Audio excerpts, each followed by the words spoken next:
Untuk sesi kedua ini tidak kalah menariknya Bapak-Bapak dengan sesi pertama.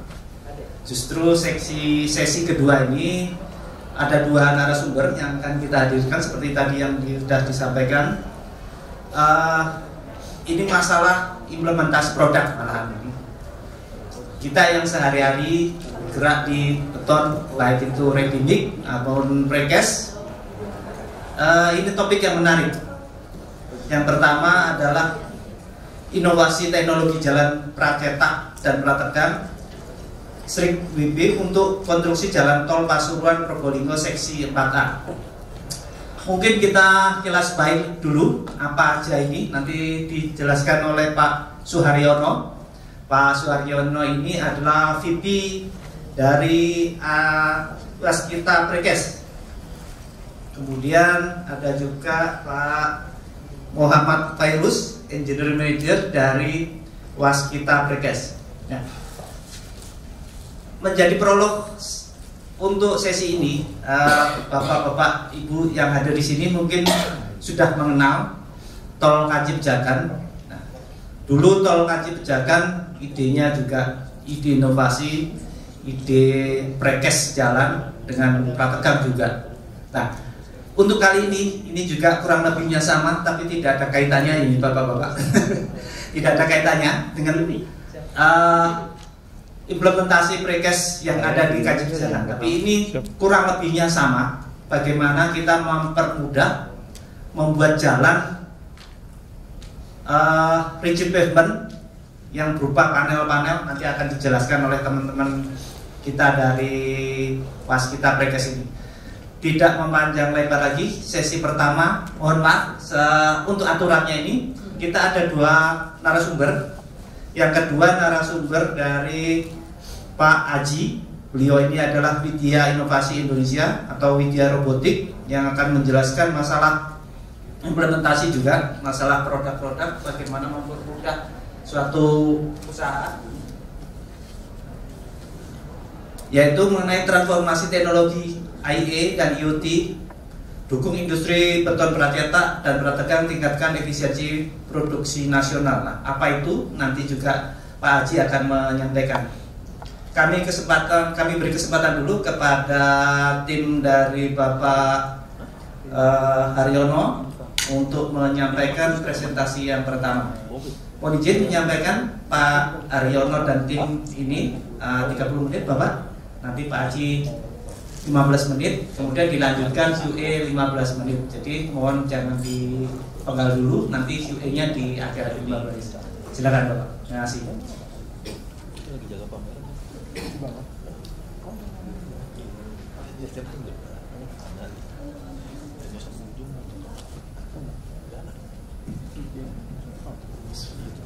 Assalamualaikum warahmatullahi wabarakatuh.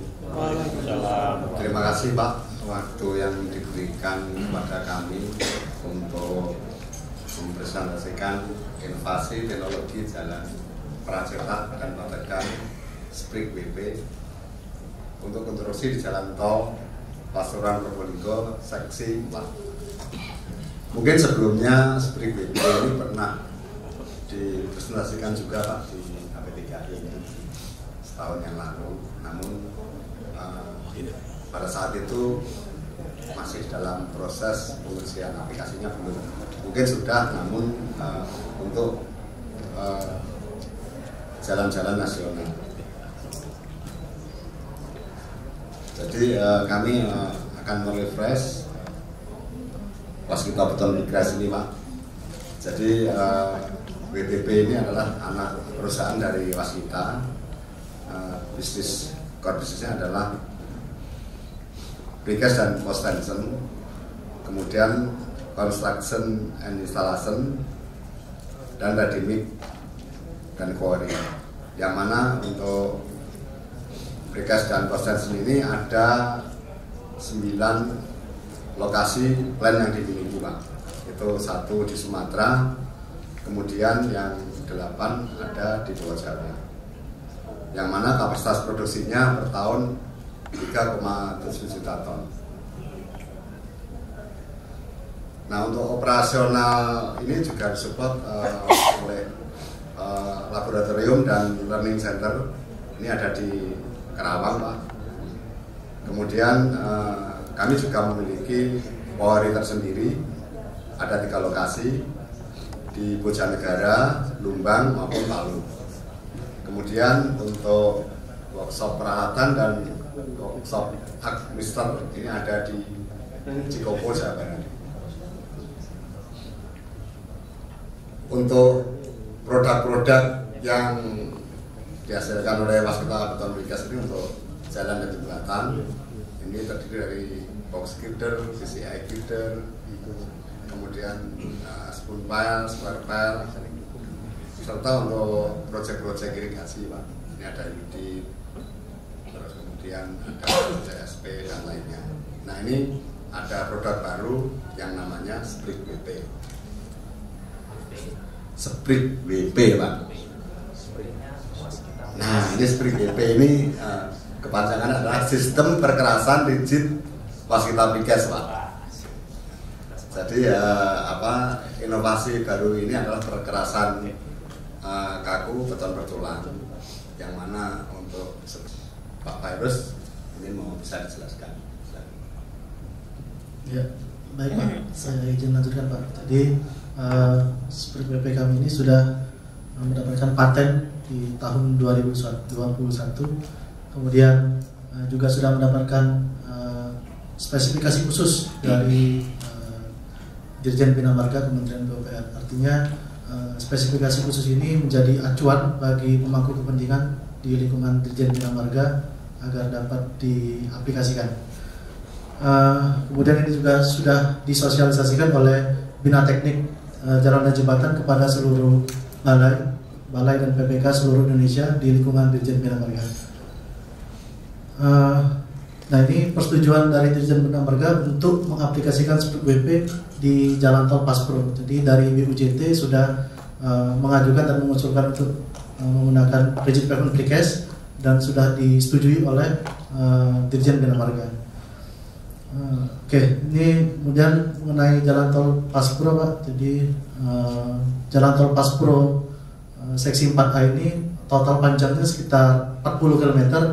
Dan karena untuk percepatan sehingga digunakan rigid pavement precast dengan panjang 120 meter dan lebar 11,7. Di Jalan Tol Paspro ini dengan panjang 120 meter, lebar 11,7 ini kami sudah berhasil mengaplikasikannya dalam waktu 2 hari, Pak. 2 hari. Jadi sudah diinstal 2 hari, sudah bisa dilewati. Nah, ini untuk posisi sambungan terhadap marka jalan. Jadi di Jalan Tol Paspro ini lebar jalannya 11,7 meter dan konfigurasi pemasangan panelnya seperti ini. Jadi panel Sprit WP kami per panelnya panjangnya 12 meter dan lebar 1,8, sehingga kami susun 1,8, sisanya di ujung di jalur darurat itu 0,9. Artinya produk Sprit WP kami ini sebetulnya memang standarnya 12 meter, lebarnya 1,8, namun untuk kondisi tertentu itu bisa custom atau non standar.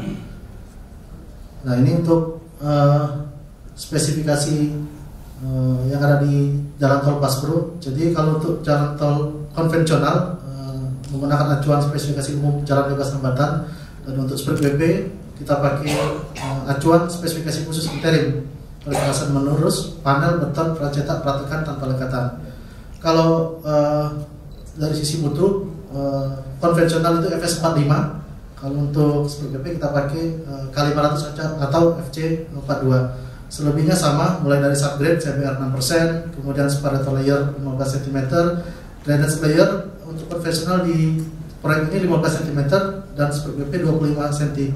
Nah, kenapa 25 cm? Karena memang Sprit WP kami ini yang diaplikasikan di Paspro ini masuknya tengah-tengah, sehingga untuk mengejar elevasi tersebut kami perlu menambah drainage layer. Jadi penambahan drainage layer ini hanya untuk mengejar elevasi, karena Sprit WP kami tebalnya 20 cm, kalau untuk konvensional itu tebalnya 30 cm.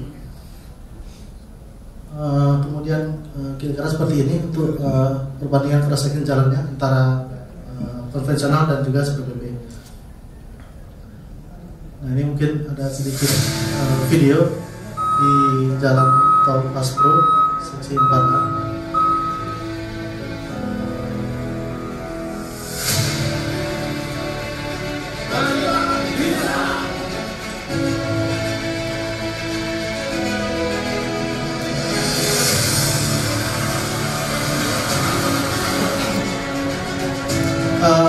Untuk produksi panel SPBB ini kami produksi di Plant Sidoarjo, Plant Rambut. Setelah dilakukan produksi stressing di pabrik, kemudian panel dibawa ke lokasi proyek, dan sesampainya di lokasi proyek tinggal diinstal menggunakan crane. Pemasangan SPBB di ujung STA ruas Pasuruan Probolinggo menunjukkan bahwa produk ini bisa teraplikasi di ruas jalan tol. Prospeknya sangat besar, baik di jalan tol, jalan provinsi maupun jalan kabupaten. Peluangnya sangat besar ada di proyek-proyek pemeliharaan jalan provinsi dan daerah. Kecepatan dalam pemasangan aplikasi SPBB yang membutuhkan waktu sangat singkat sangat cocok dalam proyek-proyek pemeliharaan jalan nasional, sehingga tidak mempengaruhi proses lalu lintas yang memakan waktu sangat banyak, sehingga bisa memangkas waktu yang cukup signifikan dan tidak merugikan masyarakat pada umumnya.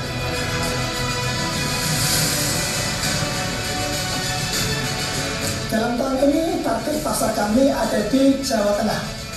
Seperti halnya pada hari ini, SPBB kami sudah terpasang di ruas jalan provinsi Kudus Pati.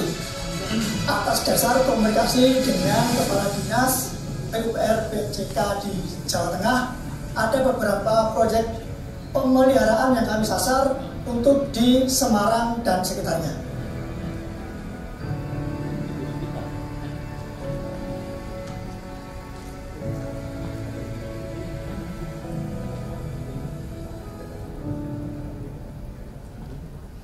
Nah, ini foto-foto atau dokumentasi saat pemasangan panel SPBB di Jalan Tol Paspro.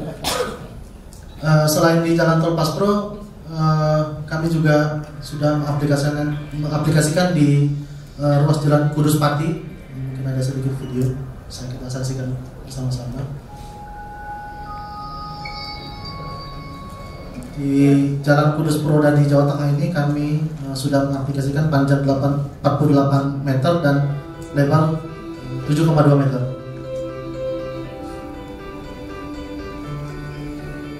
Jadi awalnya Jalan Kudus Purwoda ini fleksibel pavement dan sudah rusak, sehingga dari gubernur menginstruksikan agar diperbaiki dan untuk arus mudik di Lebaran 2023 kemarin.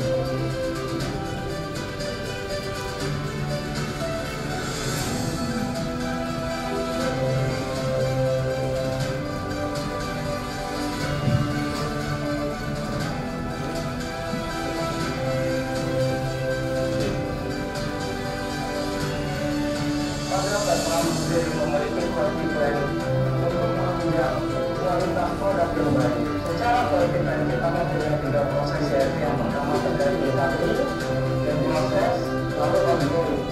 Secara incoming kita memilih material-material terbaik untuk proses industri, dan secara in proses kita benar-benar memperhatikan pelaksanaan ketika teknologi, fabrikasi, dan juga pengelolaan.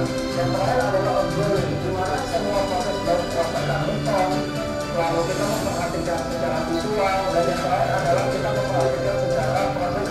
Jadi seringkali kita mengalami permasalahan-permasalahan di jalan, seperti pertumbuhan jalan tidak mampu menampung pertumbuhan kendaraan, dampak kemacetan yang seringkali kita alami, kemudian perkembangan teknologi masih terbatas pada perkerasan lantur, kondisi struktur geografis dan jenis tanah di Indonesia beragam, kemudian odol, beban berlebih, kemudian mutu yang kurang terkendali, sehingga harapannya dengan kita bisa mengimplementasikan Split PP ini, memasang Split PP, tentu mutu dapat terjamin, kemudian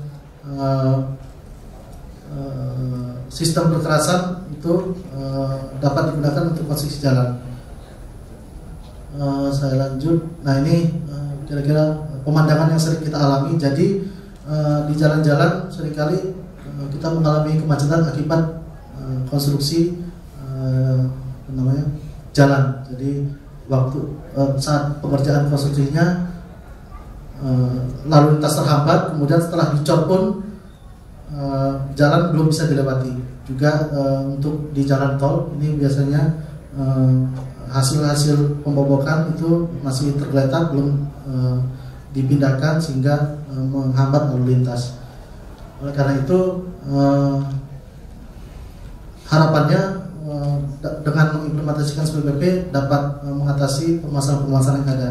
Jadi keunggulan Split PP yang pertama, konstruksi dapat mengendalikan beban berlebih. Yang kedua, mengatasi kerusakan dengan terpenuhinya syarat minimum. Konstruksi cepat dan tepat, umur rencana bisa tercapai, biaya perawatan rendah, dan lalu lintas tidak terhambat. Nah, untuk Split PP kami ini ada dua. Yang pertama untuk pembangunan dan peningkatan jalan ini standar desainnya panjang 12 meter, lebar 1,8. Nah, baru-baru ini kami sedang mengembangkan new product untuk Split PP dengan dimensi yang lebih kecil untuk perbaikan jalan dengan panjang 3 meter dan lebar 1,8.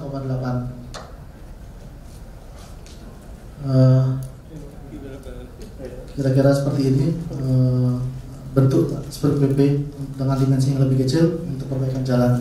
Harapannya dengan dimensi lebih kecil ini dapat mengurangi kos dalam alat angkut dan alat angkat. Kemudian untuk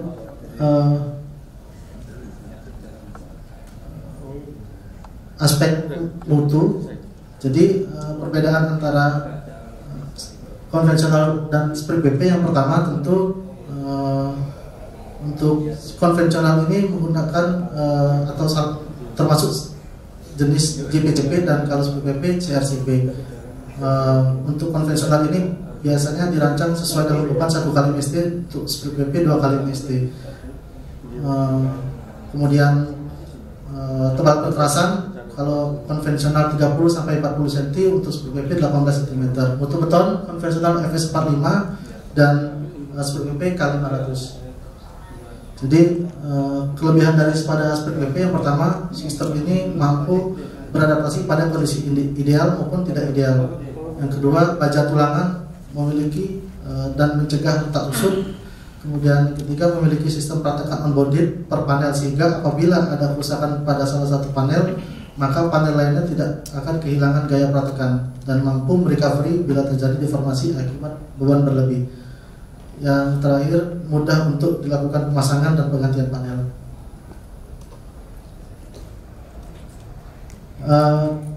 Saya lanjut Pak, ini jadi Split PP kami sudah dilakukan pengujian. Yang pertama, uji sambungan dowel aktivator, uji lentur dan uji geser, dan uji fatigue. Uji di laboratorium Bina Teknik Perumahan dan Pemukiman. Kemudian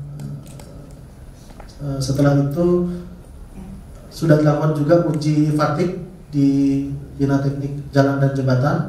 Kemudian sudah dilakukan uji FWD, Falling Weight Deflectometer, untuk di ruas Margomulyo Surabaya oleh Bina Teknik Jalan dan Jembatan.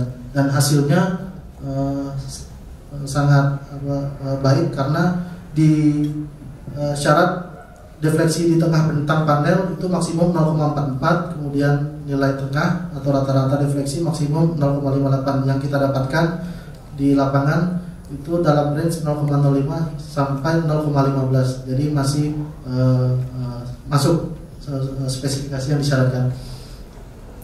Kemudian ini untuk perbedaan dowel aktivator antara konvensional dan Split PP. Untuk dowel konvensional ini berfungsi hanya sebagai penyalur beban pada sambungan beton rigid, separuh panjang terikat dan separuh panjang bergeser. Tidak berfungsi menahan tegangan tarik akibat beban roda kendaraan. Namun untuk Split PP yang kami sebut dengan dowel aktivator ini berfungsi sebagai penyalur beban sekaligus menahan tegangan tarik yang terjadi akibat beban terhadap kendaraan, sehingga menjamin kapasitas momen penampang pada daerah tengah dan sambungan. Untuk aspek waktu pelaksanaan sudah tentu dengan kita menggunakan precast, waktu konstruksi lebih cepat. Nah, ini untuk lapis perkerasan sprit BP. Untuk konvensional itu biasanya tebal perkerasan 30 cm, kemudian ada LC dan juga subbase 20 cm. Namun untuk sprit BP tebal perkerasan hanya 20 cm dan kita hanya menggunakan subbase setebal 15 cm dengan atau tanpa LC. Kalau tanpa LC kita bisa manfaatkan atau menggunakan plastik cor.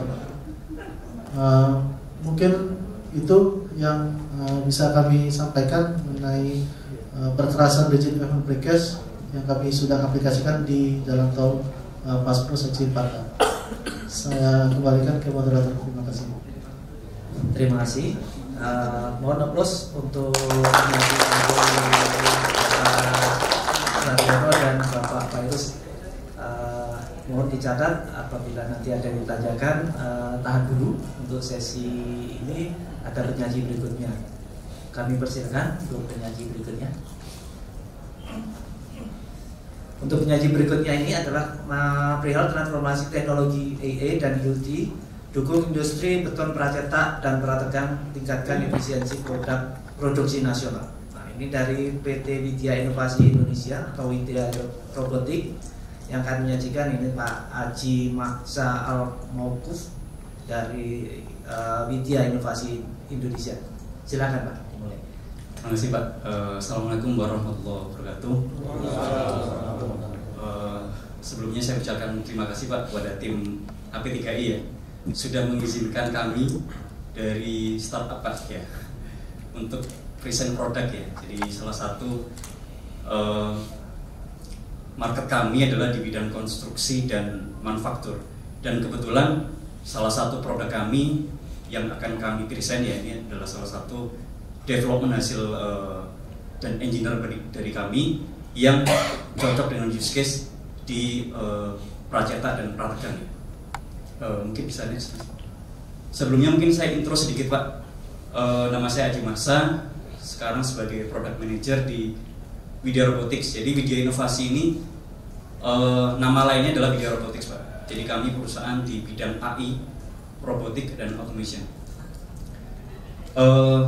Salah satu produk disruptif yang sudah kami kerjakan Pak, kalau Bapak pernah mendengar 3D print plastik, kami membuat 3D print untuk bangunan.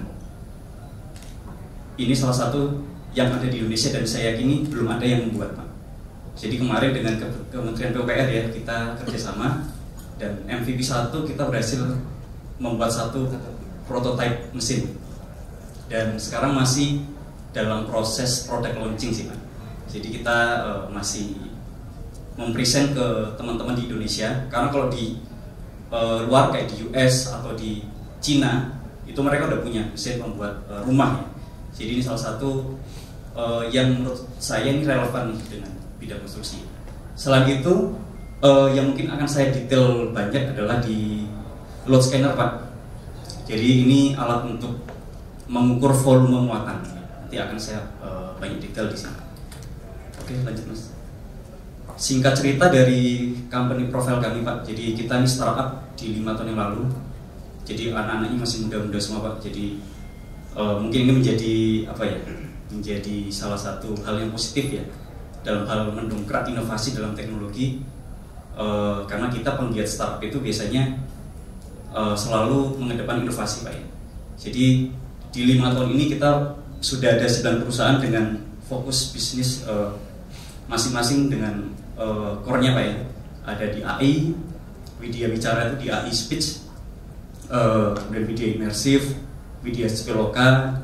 Pokoknya ada big data, ada security system, ada AI dan konstruksi ya, ada mining, kemudian ada di bidang edukasi ya, 9 perusahaan. Next. Kebetulan yang menjadi core di Widya Group ini adalah Widya Robotics Pak. Jadi kami bergerak di bidang artificial intelligence, robotik dan automation ya. Kita termasuk top 10 startup di Indonesia dan kita sudah banyak relasi dengan BUMN dan swasta. Lanjut Pak. Ya ini singkat cerita dari perjalanan kami Pak. Jadi startup itu kan memang baru mulai ya, 4 tahun yang lalu itu kita nothing Pak. Jadi setelah waktu ini kita dapat investor dan alhamdulillah kita banyak mengikuti kompetisi ya, termasuk pameran di Hannover Jerman juga dan beberapa event di Kementerian Perindustrian kemarin kita juga ikut. Oke, next. Oke, mungkin sedikit tentang saya jelaskan tentang vision intelligence Pak ya, menjadi core kami. Termasuk load scanner ini kalau dirunut ya masuknya robotik dan vision intelligence. Jadi vision intelligence ini basicnya machine learning Pak. Menggunakan kamera yang kita sematkan AI di sana. Kita sematkan mikroprosesor ya atau komputer sehingga mereka bisa mengolah data seperti mata kita. Dan vision intelligence ini kita bisa terapkan di berbagai macam bidang Pak. Mulai otomotif jelas ya, kalau di kendaraan itu kita pakai LiDAR sensor ya, kalau yang di Tesla pakai CCTV, pakai kamera deep cam. Kemudian di konstruksi untuk detection QASA ya, kita juga pernah deploy di sana. Bidang pertanian, penyakit tanaman kita bisa detect dari daunnya. Oh ini ada penyakit ini, penyakit itu, kita bisa melakukan dengan material akan dikirimkan ke cloud computing untuk disimpan. Setelah itu data akan ditampilkan ke software Widya Load Scanner sehingga hasil perhitungan volume materialnya dapat dipantau secara langsung oleh operator maupun manajemen. Widya Load Scanner adalah harapan dalam peningkatan mutu manajemen material seperti kecepatan dalam pendataan material sehingga produktivitas akan menjadi lebih optimal.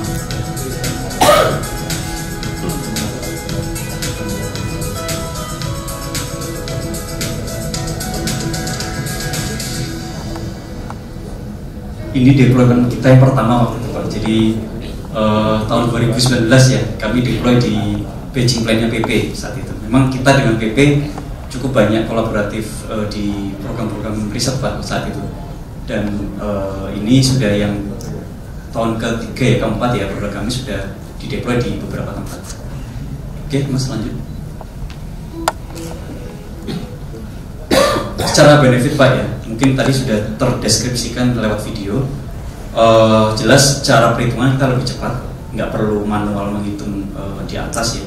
Secara akurasi kita sampai di angka 99,23 kemarin dikalibrasi oleh pihak Sukovindo Pak, tersertifikasi dengan metode indirect comparison ya.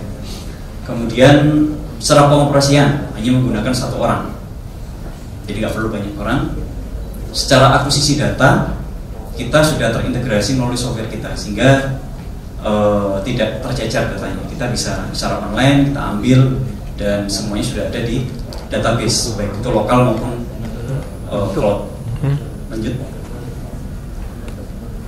Oke, sedikit pengembangan fitur Pak yang cocok di use case Beijing Plant ya. Kami kemarin ada feedback ya dari user itu. Kalau proses masuknya truk itu kan kalau dari kami sebelumnya itu harus sama ya.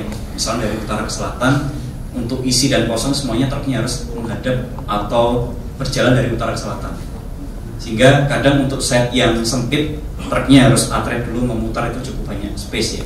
Sehingga kita sedikit improve untuk flow-nya, kita bisa kontraflow. Jadi utara ke selatan maupun dari selatan ke utara, kita bisa mendapatkan hasil scanningnya. Oke, lanjut. Kemudian ini juga pengembangan fitur yang sebenarnya ini belum rilis Pak ya. Ini MVP 1 lah istilahnya. Jadi kemarin kita sempat deploy di tambang di CNI. Dari klien minta bisa nggak kita konversi ke massa gitu. Kalau secara secara matematis ya kita membutuhkan massa jenis kan ya. Simpelnya seperti itu. Cuman massa jenis ini kan harus punya karakter yang sama ya untuk setiap material. Itu menjadi tantangan dari pihak klien, bisa nggak memprovide material yang massa jenisnya sama gitu. Karena kan kemarin itu materialnya ini batu bara Pak ya. Batu bara itu kan kadang ada kandungan airnya dan persentasenya bisa beda-beda. Itu juga akan mengaruhi massa jenis. Tapi kemarin kita sempat coba terapkan itu sehingga ya cukup menggantikan jembatan timbang saat itu. Jadi kita mendapatkan dua variabel langsung ya. Selain volume kita mendapatkan massa, tonase dalam satu kali pengukuran. Lanjut. Ini akuisisi data ya Pak ya. Jadi kalau misalnya Bapak punya third party sudah terpasang aplikasi apa, ERP misalnya atau sejenisnya, bisa nggak dikombin dengan software kita? Bisa Pak. Bisa melalui API atau melalui database ya. Kita bisa kombinasi asalkan nanti koneksinya terbuka ya dari pihak Bapak, ada OpenAPI dari tim kami akan get akses. Ini kasusnya di Varika Beton kemarin pasang 10 itu mereka ingin integrasi dengan jembatan timbang mereka. Jadi mereka pasang jembatan timbang dan mereka pasang load scanner. Jadi parameternya dapat tonase dan dapat volumeter. Lanjut. Portofolio kami Pak. Jadi sedikit cerita ya, kami sudah deploy di beberapa tempat. Ini di Varika Beton Pak, ini baru saja kita deploy ya, ada 10 unit sampai Agustus nanti kita baru 3. Ini dari klien mintanya yang statis Pak, jadi lidar sensornya di attach di tiang. Lanjut. Ini di KPP, ini juga ada beberapa ya, ada beberapa joint venture, ini juga pasangnya yang statis Pak di proyek jalan. Lanjut. Ini PP di Balongan juga pesannya portable Pak karena ingin dipindah di beberapa set gitu ya, saat itu. Lanjut. Ini juga PP, ini proyek jalan juga di Indrapura ya, di Sumatera. Ini juga pesannya portable. Lanjut. Nah ini yang di IKN di GIPP 1 Pak. Jadi kemarin juga kita ikut join juga di proyek tersebut, kita pasang yang portable karena site-nya kan banyak di sana ya, jadi mobilisasinya bisa cepat. Taruna Karya ini juga untuk paging plan ya, ini juga pasangnya yang statis dan portable. Lanjut. Secara umum kita 4 tahun ini kita sudah hampir di beberapa pulau di Indonesia. Cuman yang ke timur masih belum banyak Pak ya. Di Sumatera ada beberapa, Kalimantan banyak karena proyek ibu kota Pak. Jadi cukup banyak dipesan di sana. Di Jawa juga banyak, di daerah Jakarta dan sekitarnya. Sulawesi juga ada. Yang belum ada Papua Pak. Ini yang kita akan pergi ke sana untuk banyak deploy. Oke, lanjut. Ini secara list Pak ya, kita ada 11 sejak tahun 2022 ya. Kalau yang 2021 nggak terlalu banyak Pak, karena memang ini baru rilis ya pada kami. Jadi banyak itu di tahun 2002 akhir sampai 2023 awal ini sudah banyak. Oke, lanjut. Ini sertifikasi dari Sukovindo Pak. Kita sampai di angka 99,23% ya, dengan metode indirect comparison. Jadi ini pun juga agak sedikit drama Pak. Kami meminta untuk dikalibrasi karena di Indonesia belum ada alat seperti ini gitu. Sehingga kita mau compare pakai alat apa gitu. Sehingga dari Sukovindo memang sedikit membuka untuk riset bersama lah gitu. Sehingga kita dapatkan metode indirect comparison. Tentunya ini sejalan kalau misalnya nanti ada kebijakan baru, regulasi tentang alat kami ya, kita akan mengarah ke sana ya. Tapi sementara ini sertifikasi yang kita dapatkan yaitu sertifikasi kalibrasi, dan kita bisa mendapatkan angka di 99,23. Oke, klien dan partner kami mulai dari swasta dan BUMN Pak ya. Ini lanjut. Ada Intel dan Huawei, ini campuran Pak, ada yang load scanner, ada yang lain, ada yang AI juga. Oke, terima kasih Bapak Ibu, dari saya cukup, saya kembalikan. Ini juga tidak lepas dari nanti teman-teman dari AP3I, ini mungkin di pabriknya Pak, di pabriknya seperti tadi di BP ya, di paging plant. Pastinya precast itu kan awalnya dari ready mix, incoming materialnya ini. Nah, ini biasanya truck skill itu adalah base-nya itu berat ya. Kalau ini scanner ini kan base-nya kan volume ya. Nah, bagaimana mengkonversinya ini nanti bisa dijelaskan, mungkin teman-teman juga sudah ada catatan-catatan pertanyaan. Nah, sudah ada, terima kasih, sudah ada 2 panelis dari Waskita Prekes dan PT Widya Robotik. Mungkin ada 3 kelompok ini ya, kalau saya baginya bisa menanyakan, waktunya 15 menit, satu-satu mungkin ya, 1, 2, 3 saya sebutnya. Mungkin di line 1 sudah ada yang ingin menanyakan? Oke. Dari Bapak yang baju biru mungkin bisa menyebutkan nama dan dari mana Pak, dan ditujukan untuk panelis yang mana? Ini ada 2 panelis. Yang pertama dari Bapak Suaryono, ini dari Waskita Beton Prekes, dan Pak Virus. Yang kedua ini dari Pak Haji Maksa dari Widya Robotik. Silakan Pak, bisa dimulai tanya. Terima kasih Pak. Izin saya Idis Pak dari Industri Beton. Mungkin izin saya menanyakan yang ke Pak Haji terkait dengan yang Widya tadi. Memang kan kalau untuk yang case-nya Prekes atau Bajimret kan lawannya ini kan terskala ya. Dimana memang ya mungkin seperti saya juga diskusi Bapak, kalau misalkan kita ketemu sama kapsul semen kan ya dia nggak bisa ya, karena kan tertutup ya. Atau kalau misalkan ketemu sama trailer yang besi lah kan nggak bisa ya. Tapi mungkin yang ingin saya tanyakan itu terkait dengan kalau misalkan ini pernah nggak Pak dicoba untuk mengukur sisa bahan, sisa material di stockyard gitu. Range dari silinder itu berapa meter sih? Kan kalau dan truk itu kan 2 meter ya. Kalau misalkan stockyard itu kan kayak split sama pasir kan tinggi gitu ya. Ya mungkin range-nya cukup jauh gitu. Pernah nggak dicoba Pak? Itu saya, terima kasih. Terima kasih, menarik sekali. Mungkin bisa langsung saja ya Pak Haji ya. Mohon silakan dijawab. Oke, berarti kasus stockpile Pak ya. Seperti stockpile Pak ya.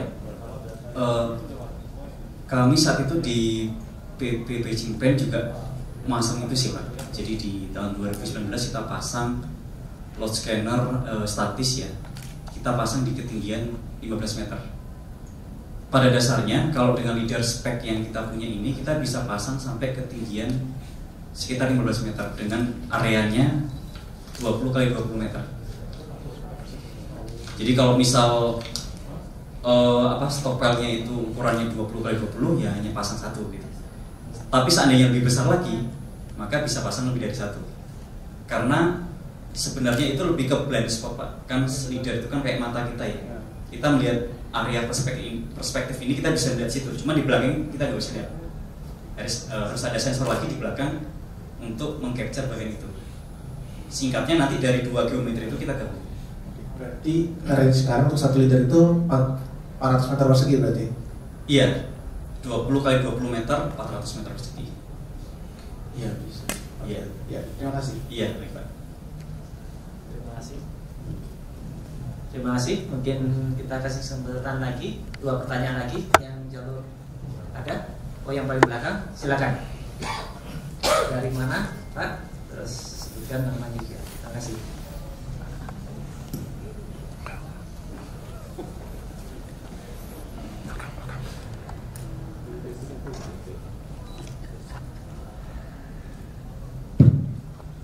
Assalamualaikum warahmatullahi wabarakatuh. Nama saya Wahyu Septiadi dari PT Waskita Beton Prekes. Saya ingin menanyakan kepada tim dari Widya Robotik. Pertanyaan pertama saya itu apakah load scanner ini menjadi produk andalannya dari Widya Robotik untuk industri pracetak dan prategang. Terus pertanyaan kedua, mengingat kembali ke pembahasan dari Pak Niko tadi di sesi pertama terkait isu strategis yang industri kita beton prategang dan pracetak terkait masalah harga. Harga kita tidak bersaing dengan harga produk impor. Nah, apakah dari Widya Robotik bisa membantu dalam membuatkan suatu produk yang bisa meningkatkan produktivitas kita sehingga harga yang kita jual juga bisa menjadi lebih murah ketimbang dengan produk-produk yang tidak menggunakan Widya Robotik? Mungkin itu. Terima kasih. Assalamualaikum warahmatullahi wabarakatuh. Ya, terima kasih pertanyaannya. Ini juga masalah harga ini. Ujung-ujungnya harga. Iya, Pak. Silakan. Terima kasih. Pertanyaan pertama, apakah ini produk unggulan kami? Bisa saja, iya Pak, ini produk unggulan kami karena kami riset itu 4 tahun yang lalu. Jadi 4 tahun yang lalu itu kita nothing Pak, cloud scanner itu kita bikin mainan. Tapi alhamdulillah di 4 tahun ini ya kita engineering semua, mulai dari hardware, software. Kita bikin semua, kita produksi semua, dan akhirnya kita di tahun ini kita bisa eksis, kita bisa deploy di beberapa tempat. Artinya salah satu produk unggulan kami di Media Robotik. Kemudian kedua terkait harga Pak. Kalau Bapak cek di internet Pak ya, kompetitor kami secara global itu harganya itu kalau dirupiahkan itu hampir 1M Pak, dengan harga on the road ya istilahnya. Setelah masuk ke Indonesia dengan tambah pajak dan lain-lain itu hampir 1 miliar. Dan harga kami di kisaran separuhnya 400 sampai 500. Kalaupun dibandingkan dengan jembatan timbang itu juga kompetitif. Bahkan mungkin lebih mahal jembatan timbang ya, dan lebih ribet ya, karena harus bikin pondasi dan sebagainya. Alat kami bisa portable, dibawa kemana-mana.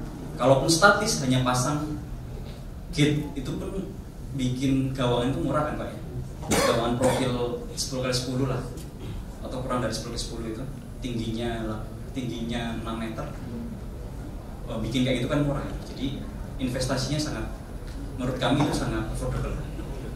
Dan secara penggunaan pun jelas itu lebih efisien, karena secara akurasi jelas lebih tinggi, sehingga fraud itu nggak ada Pak gitu.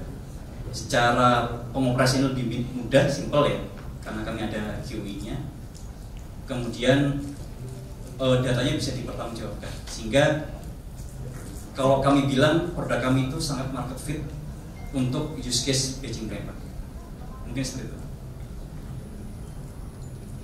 Baik, mungkin lebih banyaknya mengurangi biaya personal ya. Biaya operasional. Nanti lari-larinya kalau dikumulatifkan itu sebetulnya kan efisiensi proses juga ya. Iya, betul. Efisiensi proses Pak. Terus selisih perhitungan lebih akurat hasilnya sampai 99,23%.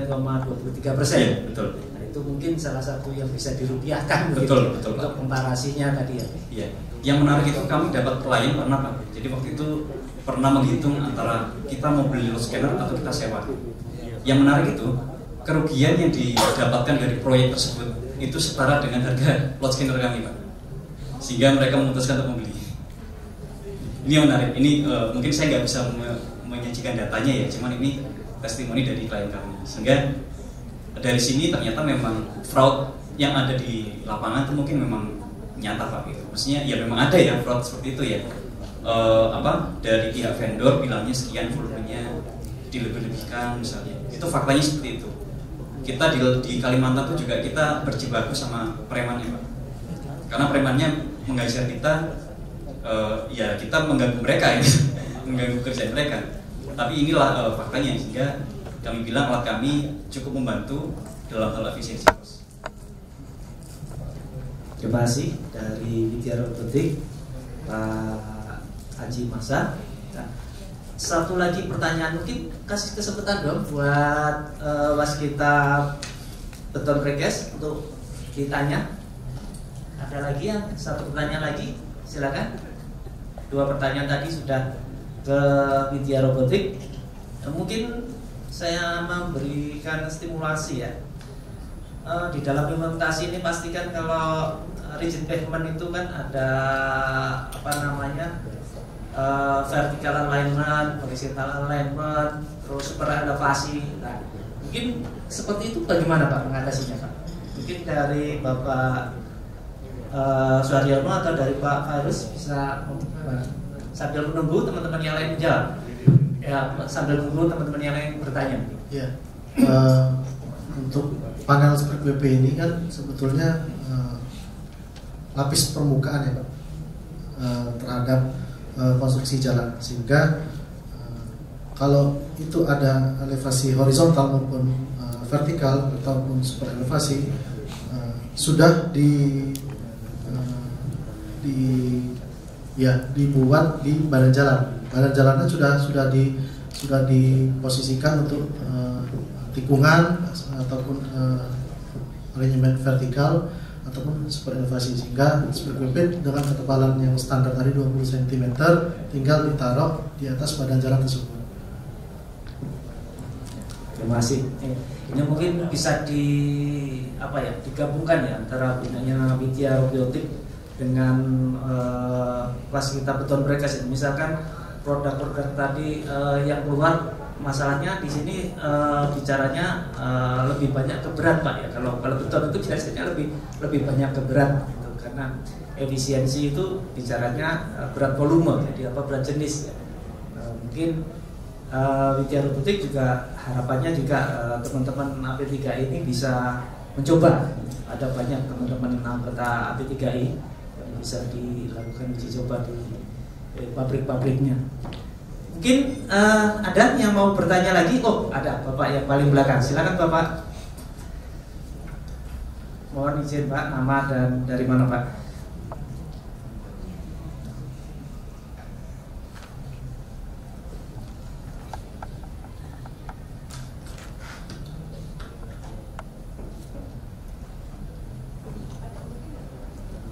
Ini ada dua.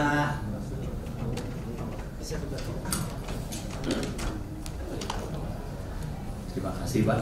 Nama saya Hukjin dari Universitas Tarumanegara. Mungkin tadi saya terlewat ya Pak untuk Pak Suharyono. Saya mau tanya yang pertama mengenai biayanya Pak. Kalau dibandingkan dengan yang normal, konvensional. Yang kedua untuk maintenance Pak. Biasanya kan kalau yang beton itu begitu rusak, ambelannya kan ya bukan yang kita tahu ya. Kalau kayak begini panel begini apa diganti satu panel Pak? Itu aja Pak. Makasih Pak. Terima kasih Pak. Memang spring BP ini kalau dibandingkan rigid konvensional jauh Pak biayanya Pak. Jadi karena di spring BP ini kan ada strandnya Pak, biayanya kan jauh. Mungkin bisa dibandingkan itu mungkin dengan fast grid.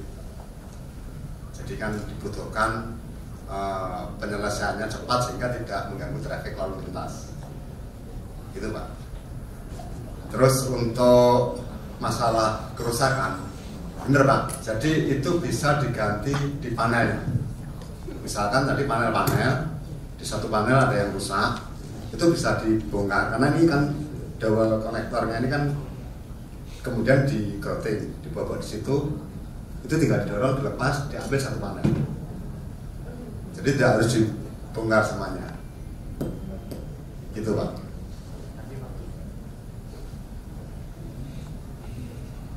Ya, mungkin tentunya kalkulasinya per panel Pak. Per panel itu tadi juga jangan materialnya aja yang dihitung. Kalau mengkomparasikan mungkin dengan alat bantunya kan satu panel itu berapa berat, harus crane pakai berapa. Mungkin gitu Pak ya. Kalau mengkomparasikan, jadi bukan hanya bahannya atau materialnya. Terima kasih Bapak-Bapak yang sudah menyimak apa yang disajikan para panelis ini. Saya rasa kita cukupkan untuk sesi kali ini.